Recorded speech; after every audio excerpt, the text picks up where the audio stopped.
Every kid has an interest. Sometimes he doesn't know what it is, sometimes he can't articulate it, but every kid has an interest. That's a fundamental belief. If you can't buy into that, then you can't buy into the work that we do.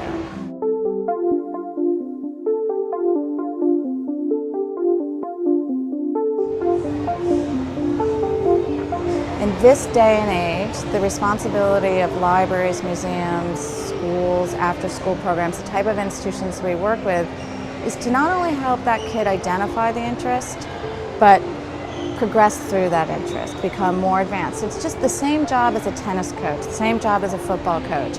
It's the academic coach.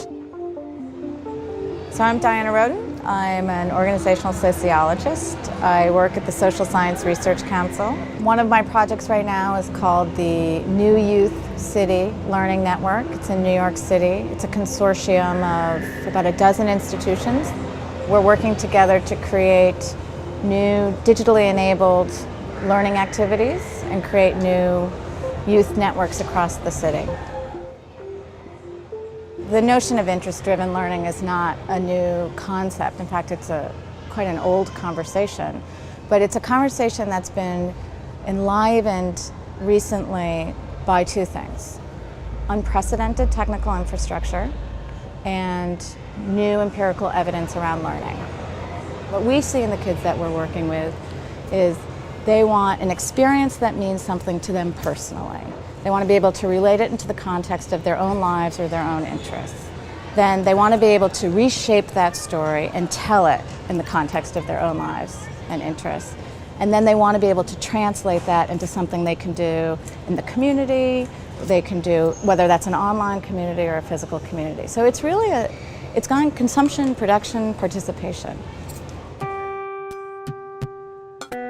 Well, what does this mean? I mean, we had to start there. So part of the reframe was, we're talking about learning, not education. What's that difference? We're talking about digital media, we're not talking about big technology.